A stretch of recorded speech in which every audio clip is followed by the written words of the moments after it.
Readings are clear. Nothing in orbit or coming near the system, it seems. Guard duty is tedious. Tedious, but important, at least to a degree.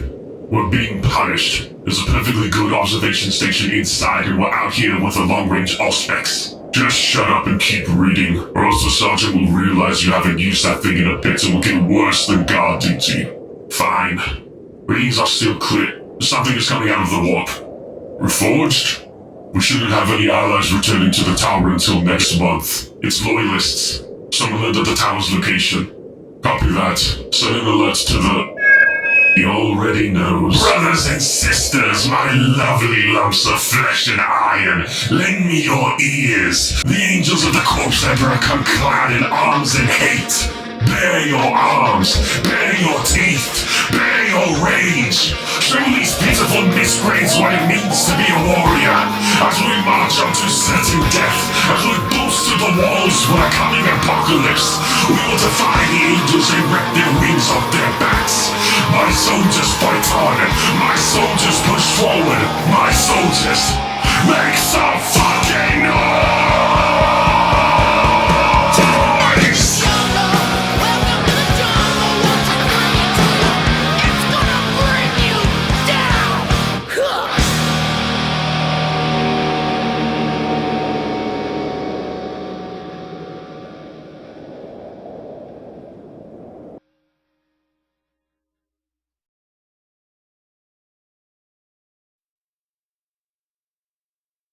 Hey, this is the only shilling I'm going to do for this video. Could you, like subscribe or, I don't know, become a member if you don't mind? The intro completely demonetized the video. I'm just putting it in here just as an aside. But anyways, let's continue. Do you ever just decide to be the fucking worst? Sometimes this can manifest in like malicious compliance where you do what's expected of you, but you make it suffering for everybody who slighted you. Perhaps you do it because it's just the way you are. Personally, I'm a bit too honest when it comes to how I feel. I'm not blunt per se, but if you push my buttons slightly, I can get a bit malicious. One thing is when people expect me to know who they are just because we work at the same place. Then there's just actual assholes. Celebrities, normal people, not so normal people. Sometimes someone who is just a piece of shit is just a piece of shit for the love of the game. But what if they weren't always like that? What made them this way? Heartbreak, trauma, addiction, jealousy, all of which applies to the Emperor's Children, the genuine scum of the earth when it comes to the Chaos Space Marines. Yes, even above the Night Lords, Death Guard, and Iron Warriors, the Emperor's Children are the worst people. But why is that? Well, let's get into it. Hello, I am Diodium, the man in the broken tower. Fucking few days late, but here to talk about a faction that my friend suggested because we haven't played Wrath and Glory in like 4 weeks, and this is the most interaction I ever get with him. Now we're doing D&D because of that reason, but you know, I don't really need to complain about my personal life right now. No shilling today because this video is late. So, Emperor's Children. What the hell is their deal? Like, look at them, holy shit. Well, to understand the Legion, we must first understand the Primarch, Fulgrim. Fulgrim, the Primarch of the 3rd Legion, he is beautiful, hardworking, perfect, and vain. Fulgrim landed on the planet called Chemos, an intensely resource-limited world where he was discovered by the inhabitants. Compared to them, Fulgrim was perfect, but he was also a drain on the resources that were already pretty low. A fight breaks out, somebody is killed, and Fulgrim is taken in by the people of Chemos and raised. He started off as a factory worker, but as time went on, Fulgrim ended up taking a leadership position and leading the people of Chemos to doing a lot more rationing, recycling, and so on. Apparently the guy was a bit of a conservationist in a way. Chemos ended up prospering so much under the guidance of Fulgrim that he was able to actually reintroduce things like art to the planet and more finer things such as other crafts and so on. Since the people aren't struggling anymore, they have more time for the arts. And fun fact, Fulgrim was actually married multiple times throughout his life. I don't know, I just thought that was kind of neat. Eventually, Big E shows up and he doesn't fuck everything up somehow. Fulgrim goes back to Terra to meet his legion, and things are fucking dire. The Emperor's Children have an issue. It's called the blight. So their gene seed repositories on Luna ended up getting corrupted and infected by what is essentially super cancer. Not every gene seed will develop the blight, but it shows up in a majority of Emperor's Children than not. It is, in essence, a wasting disease. You get worse and worse, sickly, loss of weight, and eventually you'll be too feeble to fight and you will die. Fabius Bile, who we will end up talking about much later, actually has been infected by the blight, and that's why he looks so fucked up and old. It's not because he's 10,000 years old. When you spend time in the warp, it's, you know, you age differently. It's not exactly the same. It's literally all because of the blight that he looks all fucked up. He also demanded anybody showing signs of the blight be killed, except for himself, of course, because he was the chief apothecary and he tried to work on finding a cure for the blight using less than ideal medical practices. That's why Jagatai Khan makes the comments to Fulgrim of, "I hear you do strange things to your warriors." It's not a homophobia joke that everybody likes making. Jagatai is making fun of the fact that Fulgrim's kids have super cancer and Fabius is experimenting on them. Which I don't know which is worst, honestly. Regardless, the blight is more devastating than the war itself, but also the War of the Great Crusade has taken a heavy toll on the Emperor's children. They ended up being whittled down to 200 Marines total when they met Fulgrim. A chapter, for reference, is 1,000 Marines. A legion is normally 100,000. The Emperor's children were borderline extinct. Apparently, and I can't find a source on this, but every Marine that Fulgrim met carried a standard. Over 200 companies had been wiped out, and the Marines left over still bore the standard of their brothers. Fulgrim gave a rousing speech to all those who remained, promising to fight by their side and be worthy of being their Primarch. The speech was so damn inspiring that Big E allowed the Emperor's children to bear the sign of the Aquila. This was the start of the fucking decline. Fulgrim basically got told by Space Dad, "Hey, you're the best, keep doing it, I'm proud." And that's the part that Fulgrim hung on to. Keep doing it. Fulgrim can't fail. The Emperor's children cannot fail. Doing so is failing the Emperor on so much more than just a statistical level. They would be disappointing him personally. So Fulgrim got an entire fucking planet's worth of expectations put on him, and that definitely is not going to help with his mental health. The problem is because there's such low numbers, Fulgrim was not able to lead the Emperor's children alone without fear of being wiped out. They were placed under the command of Horus, and Fulgrim and Horus grew rather close as they fought together while the Emperor's children slowly replenished their gene seed. Fulgrim ends up meeting another brother, Fabius Manus. Fabius is kind of an ass. He's standoffish, a bit rude, and he doesn't really do the idea of friends. Fulgrim ended up bragging about how he was so much more of a better smith than Fabius was, and Fabius did something nobody expected. He humored him.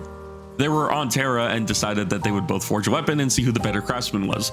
Fulgrim makes Forgebreaker, a hammer, while Fabius makes Fireblade, a sword.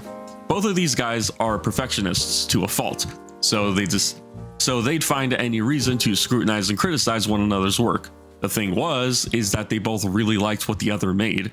Both declared each other the winner rather than themselves, and then they ended up trading weapons. Fabius ended up bonding with Fulgrim despite the fact that he can be an insufferable ass of a man. Fabius recognizes that Fulgrim was like him, and rather than being annoyed, he probably took it as a compliment.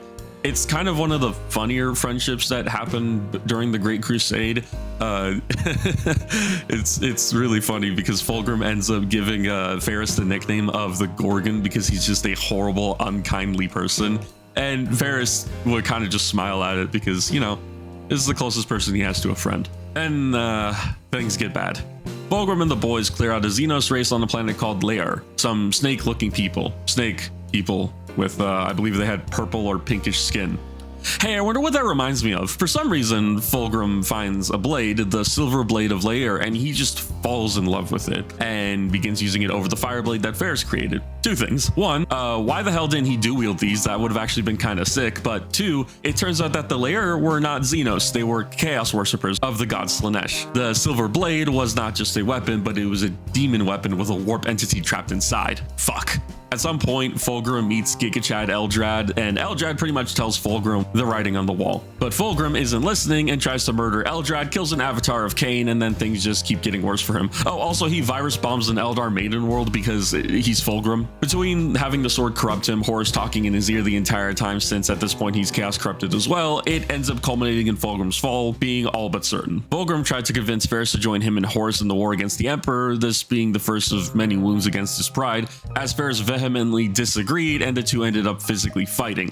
Fulgrim at this point is full team chaos, and now it happens. Istvan 3, where the loyalists remaining in the traitor forces are slaughtered, and then the real kicker, the drop site massacre on Istvan 5. Salamanders, Raven Guard, and Iron Hands all arrive on the planet and are subsequently attacked by the combined traitor forces. And it was during this conflict that Fulgrim and Fabius ended up swapping weapons at some point. Forgebreaker and Fireblade were shattered in the conflict. but Fulgrim still had the Silver Blade of Lair. Unable to bring himself to kill Ferris, the demon inside the blade took over and removed Ferris's head from his shoulders. Fulgrim, unable to live with himself from what he did, took the demon's offer and put his mind into oblivion and allowed the demon to control his body. This is when things get weird. All the traders knew what was up with Fulgrim and they were bothered by it, but they didn't do anything, at least not for a little bit. Fulgrim's soul was trapped within a painting representing his pain and sorrow. Some of his captains ended up kidnapping the demon possessing him and tortured him. Fulgrim ended up revealing at some point that he just regained control of his body somehow and just endured the torture for the funny. This is the part that never made sense to me, so if someone could please explain it to me, I would really appreciate it. It mentally just never clicked with me. It felt like weird writing. To make a long story short, Fulgrim becomes just the literal fucking worst. He ends up forcing Perturabo and the boys into an insane expedition into the Eye of Terror, where he uses Peter Turbo's life force to fuel him for a ritual for him to achieve Daemonhood. Peter Turbo slaps the fucking shit out of Fulgrim so goddamn hard that he ends up killing his mortal body, and all that gets left behind is his soul, and the ritual is basically all but complete. The Siege of Terra happens, the traders lose but cripple the Imperium, and the last thing Fulgrim did of note was shank Gilliman and leave him incapacitated for 10,000 years. Thank God we're done with the origins. Oh my god, we're 11 minutes in, holy shit. I learned my lesson for the Dark Angels video. It's time to talk about the cool shit. So, Slaanesh, huh? I mean, they're kind of the perfect god for the Emperor's Children to fall to. Perfection, excess, intense emotions. Who else could they possibly have wanted to be with? Well, maybe Khorne, but that's not really the point. Ah well, such is the life of crushing expectations. So what makes the Emperor's Children special? From all the other Traitor Legions at least. Namely, a few things. Firstly is that their effectiveness in melee. Most Marine Legions are good at melee to begin with, but the Emperor's Children make it a point to be disgustingly good at it. After all, they seek perfection in everything. Artistry, combat, excess, and speaking of excess, the Noise Marines. The most fun and probably the most horrifying of all the Slaves to Darkness units. Khorne Berserkers are bloodthirsty savages, Plague Marines are stinky, and Rubrics are more robotic and there's really not much flesh left inside of them, but the Noise Marines? Imagine the loudest sound you ever heard in your entire life. Now amplify it by 10 and someone starts shooting you with it. Sonic Weaponry is the name of the game, and it's both the funniest and scariest thing about the Emperor's Children. After all, when you worship the god of sex, drugs, and rock and roll, what else can you do but turn the music up and party like it's M31? Fun fact, there's an entire section of the Emperor's Children Codex that is just dedicated to talking about the different types of drugs they take. Apparently, some Emperor's Children have been reported as trying to consume soul stones just to get high off of them. What the hell, man? Anything for the next high, I guess. It's insane, but I think that's why people like them. The Emperor's Children are capital offenders. They're deranged lunatics who enjoy torture, murder, and drugs, and probably other things that I can't say on YouTube out of fear of my channel getting deleted. You know what my favorite thing about Sonic Weaponry is? First off, in real life, there's been attempts to develop it with varying degrees of success. Apparently, there's a Sonic gun that mutes people when you point it in their direction. I don't recall if that was real or if that was a publicity stunt. I think it was the Japanese or something. The Blastmaster is the most basic and recognizable of it, able to blast literally explosive notes at high frequencies that your eyeballs start to rattle in your skull and continue to vibrate until they liquefy, which will probably happen at the exact same time as your organs begin to rupture. I believe these things get strapped onto Land Raiders, which, god damn it, I wish Emperor's Children had their own unique Land Raider. I wish every Slaves to Darkness actually had their own unique Land Raider. At least War Leaders have rapid fire las cannons, that's pretty funny. The Doom Siren is definitely my favorite. It's literally a giant amp strapped to the top of a Noise Marine's power pack, meant to enhance their own voice, so a war cry becomes a sonic boom that can decimate entire squads. It's so funny to think that you could have somebody autistically screeching at the enemy and said enemy puffs into red mist without even so much as a finger being lifted. What I also find funny is because the Emperor's Children have an incredibly high tolerance to these things, the sound doesn't even bother them. They actually think it just like sounds good. Sonic weapons are pretty much the only big unique thing in their armory, and I believe in some older editions they also had a special kind of dreadnought that also had a bunch of sonic weapons strapped onto it, because why not? The silence offends Slaanesh. We might as well just make it as bad as we possibly can. I want to talk about Emperor's Children characters before we end off this video, because there are some that I want to kind of hit with the Legion, but I think the characters that are required. I want to talk about some Emperor's Children characters before we end this video, because there are some themes I want to hit with the Legion, but I think the characters are required to talk about this first. I want to briefly talk about my own character because people on this channel want me to talk about Broken Tower lore, and I promise it'll be quick. It's going to be the shortest character. And these guys get their own shorts eventually as I start to make shorts again. I haven't done it in like 3 weeks because I'm an idiot, but his name is Basilon, the Architect or the Soundsmith. He's an ex-Emperor's Children. The reason for that being is that he wanted to create the perfect fortress. To make a long story short, the rest of his squad left him to die because they found little use in Basilon, who lived a more sedentary lifestyle and wasn't really charging headfirst into every combat.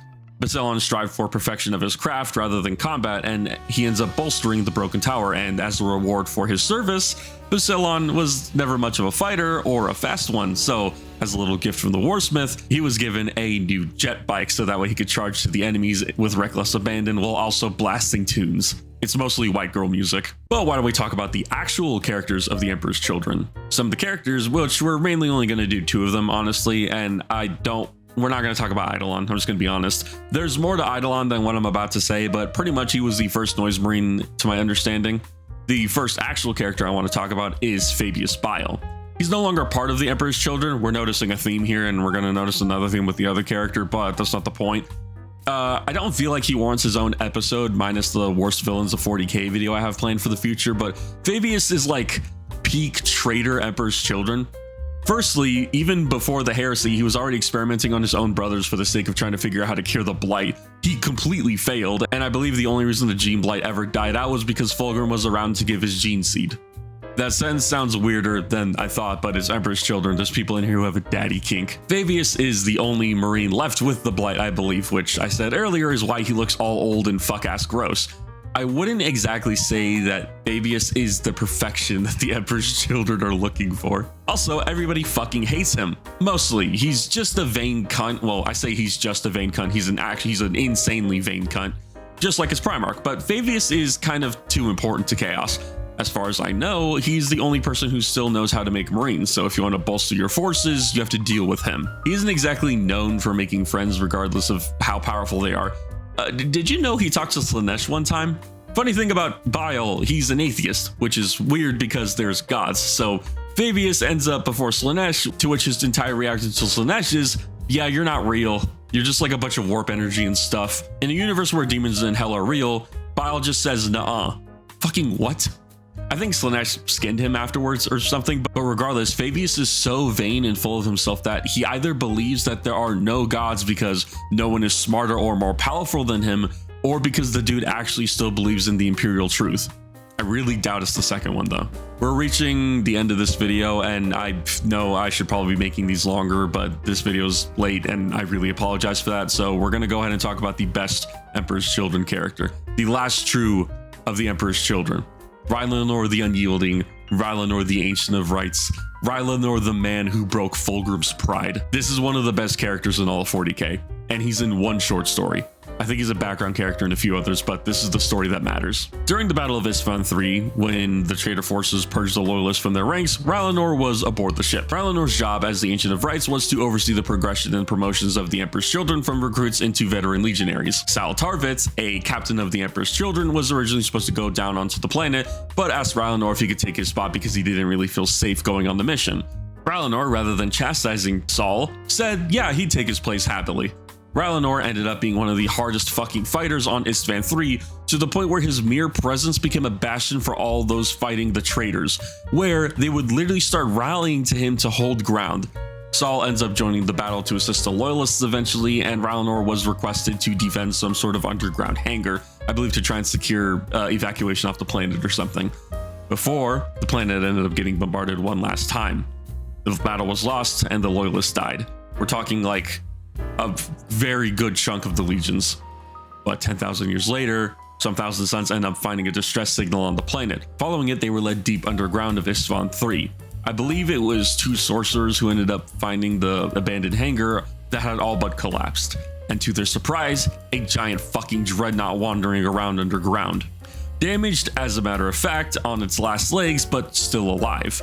I don't remember if one arm was broken off or not. I think he still had both of his weapons, but Rylanor expresses a bit of disappointment when he sees that it's the Sons of Magnus. It's not the fact that he didn't want to see them, it's the fact that he didn't expect them to show up. The funny thing is that he didn't try to kill them. The Thousand Sons weren't there during Isstvan 3, so I guess Rylanor just assumed they were still loyalists. But lo and behold, his real target comes. Fulgrim in his sneaky glory slithering out of the darkness and taunting Rylanor. The distress signal wasn't a distress signal. It was a trap. Rylanor tried to gun down Fulgrim with his assault cannon only for it to get grabbed and crushed like a fucking twig. Rylanor reveals that he didn't intend to shoot Fulgrim. He had a virus bomb ready and began to detonate it. The 2000 Sons present used their psychic powers to slow down and freeze time so that the detonation of the bomb would stop. After all, the sorcerers are still flesh and blood, so this thing would just rip them apart. But now there's nothing for Fulgrim to be worried about, and he began to tear Rylanor out of his dreadnought chassis. There was a disgusting, sick, sadistic malice that Fulgrim had for Rylanor. He was the last loyalist, the last uncorrupted Emperor's children, and Fulgrim fully intended to do horrific things to make him change. The main sorcerer was taught by Magnus a long time ago, and say what you want about Magnus, but he really cared about his sons, even if he fucked up a lot. He remembered being told by Magnus of Fulgrim's vanity, of the sickening pride and how it twisted him even before his fall. But in the face of pure evil, in the hands of Fulgrim, the mass of flesh being yanked out of a dreadnought like a heart, he saw the broken body of Rylanor. And despite his state, he saw defiance, pride, and the honor of a man who still fought for what he believed in despite being abandoned for 10,000 years. The sorcerer saw what it meant to be an Astartes again, what it meant to be a warrior and a hero. To quote, Primarch Fulgrim, Rylanor deserves better than you. He deserves better than all of us. The sorcerer proceeded to shoot his partner so the time bubble would fully diminish, and the virus bomb ripped him apart, ripped Rylanor apart, and it did virtually nothing to Fulgrim, but that wasn't the point. Fulgrim was denied Rylanor. He was denied his victory, and more important than wounding him, he wounded his pride. Rylanor wounded his pride. Even when a broken mess of a man, he was still more charismatic and inspiring than the Primarch himself. Rylanor is the fucking best. And I think that's why I like the Emperor's Children. Sex, drugs, and rock and roll aside, they are the legion that tried their hardest and fell the hardest. They're a perfect crash and burn story, and you see that with celebrities, musicians, or artists in general, watching people spiral into insanity for one reason or another. There's people in this world who get told that they're gifted, unique, and talented, and then they get put through the machine and get churned out for all they're worth, and tossed to the side when there's nothing left to take. Fulgrim and the Emperor's Children had the weight of the galaxy put on their shoulders, expectations that they never could have hoped to achieve, and they still did it and more, even if they suffered for it. To quote a song this time, and despite the fact that the artist is a very troubled and historically problematic individual, I don't think it takes away from the art itself. And I think that's the point of the Emperor's Children. From the song Rylanor's Last Stand, that you think I still seek any glory betrays the true blindness that has overcome you. I recall the virtues I stood for. I recall the struggles and the things that we have done. I will not be deterred from my vengeance. I remember the lessons passed on to the sons. I am one of the Emperor's Children. I am Rylanor. I am the Ancient of Rights. So I reject you for now and for always. To strike you down, I have waited 1,000,000 nights. Thanks for listening. And thank you to these channel members. Reminder, you can join the Discord even if you were gifted. It's fine. I'm not kicking anybody for not renewing. Just don't be an asshole and follow the rules. Also, there's so many of you now that I had to run the members list file through a program to try and organize everything, so hopefully nobody is missing, but last I checked, this is accurate. Sorry this video came out late. I got a bit lazy on it and life got in the way. Adam M., Alexander McCabe, Captain Bubbles, Envy, Erasmus, Grim, Javier Soto, Kenneth, Koyoshin, Mount Papa 11, Omidium, Overdraft Perfection, Ritz, Sidwara, Sundance, the God Emperor of R, Unnatural 20, Up, Up, Down, Down, Left, Right, Zachary Y, Arctic Berserker, Corspore, Kitty Cat Enjoyer, and Schmiel. And an even bigger thank you to these folks, that being Istra, Ape Brain Esquire, Basilhab, Dism, Felix, Gap G, Human Spirit Indominus, Never Lost Man, and Robbie Nito. You guys can thank Basilhab and Lost for all the gifted if you want to say that in the comments, because they kind of went a bit crazy on the last stream. I'm pretty sure it was like over 120 gifted memberships. So yeah, come join the Discord. We try to have a good time, and I'm trying to organize other stuff with it, like painting competitions and the like, but I don't think we have many painters in the Discord as of now. But come on, come join. It'll be fun. I promise. there's still going to be a video this week, despite the fact that this is going to be coming out on Monday. This is just like my fault, and I'm once again sorry for that. This might actually come out Tuesday as well, now that I think about it. But regardless, next video, you finally get it. Orktober. See you then.